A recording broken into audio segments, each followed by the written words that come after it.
Well, tonight for the first time, we are hearing from someone who participated in the Catalyst Project, one of Spokane's newest homeless solutions. Her experience is one you'll only hear right here on KREM 2 News. KREM 2's Joelle Finch has her story tonight and also expands on the bigger picture that is the cycle of homelessness. Janelle?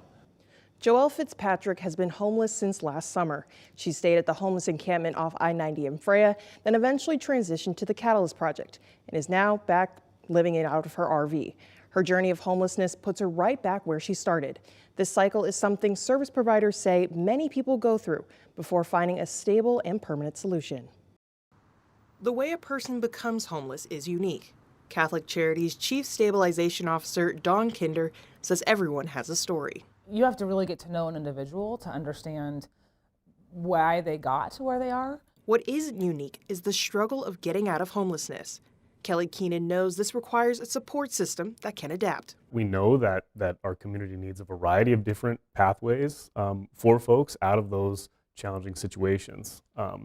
We intend for these projects, and that includes a variety of temporary and permanent housing options that are staffed and designed very intentionally. The Catalyst Project has offered transitional housing with access to homeless connections for the last 5 months. It was an opportunity that encouraged Joelle Fitzpatrick to apply.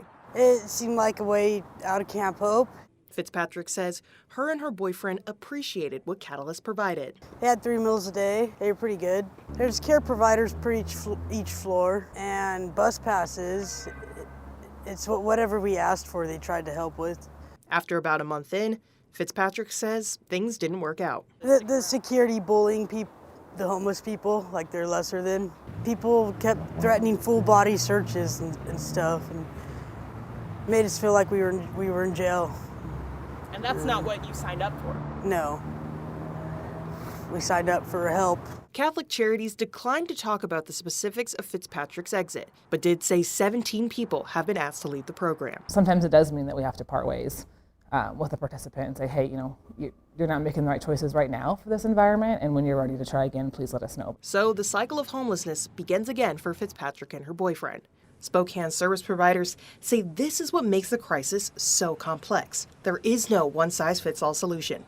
Larry Ashu says her work supports Spokane nonprofits trying to meet the variety of needs. We'll never actually solve homelessness, but we can manage it better. We can provide better resources for people who are experiencing homelessness and all the complexities that led to it, as also getting out of it. It's just things that happen to people in vulnerable situations that they're at no fault for, but they are responsible for the decisions they make going forward and how they engage with services to get to that place where we can say, hey, you've totally killed it, let's help you get an apartment or reunify you with your mom or whatever that next step is. Kinder says Catholic Charities knows Catalyst isn't right for everyone. She says if the program isn't working, participants can leave and later re-engage. They can appeal a decision to come back. So there's lots of opportunities beyond that decision being made for somebody to re-engage with us. Fitzpatrick says she has not been in contact with Catholic Charities since she exited. So for now, she's back on the streets. Surviving, trying to find a shower, gas day to day, changing locations day to day. Until she's ready to get help and try another way to break the cycle. Joelle and I have been in steady contact for the last 3 months since she left Catalyst. Since her time at Catalyst, she says she has not gotten help from another homeless resource. She says she hopes to get to a place where she has a stable income to get her RV on a lot. In the studio, Joelle Finch, KREM 2 News.